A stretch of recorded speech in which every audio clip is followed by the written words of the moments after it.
قال اللہ تعالی وَيُؤْثِرُونَ عَلَىٰ أَنفُسِهِمْ وَلَوْ كَانَ بِهِمْ خَصَاصَةٌ، اور وہ اپنی ذات پر دوسروں کو ترجیح دیتے ہیں خواہ وہ خود بھوکے ہی کیوں نہ ہوں۔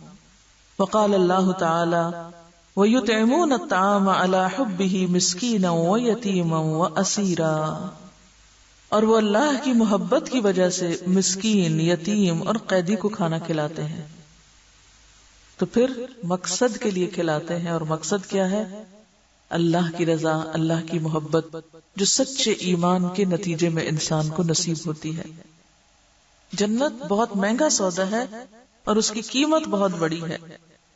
اب ایک ہوتا ہے کسی کو دینا، جب اپنا گھر بھرا، اپنا پیٹ بھرا ہوا تو آپ کسی کو بھی دے رہے ہیں، ٹھیک ہے دے رہے ہیں، اچھی بات ہے، لیکن ایک دینا وہ دینا ہے کہ جب آپ خود بھی ضرورت مند ہیں، جب آپ خود بھی ضرورت مند ہیں، جب آپ کے اپنے پاس بھی کچھ نہیں، آپ خود بھی بھوکے ہیں۔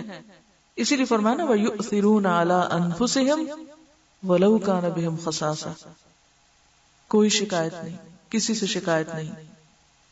تو یہی وہ عمل تھا جس سے اللہ راضی ہو گیا، یہی وہ لوگ تھے جن کے بارے میں اللہ نے فرمایا رضی اللہ عنہم ورضوا عنہ۔ صبح ہوئی، وہ آپ کے پاس حاضر ہوئے، انہوں نے آگے کوئی کہانی نہیں سنائی، پھر پتا کیا ہوا، پھر یہ ہوا، پھر وہ مشکل ہوئی، بس تاکہ آئندہ نہ کہنا مجھے۔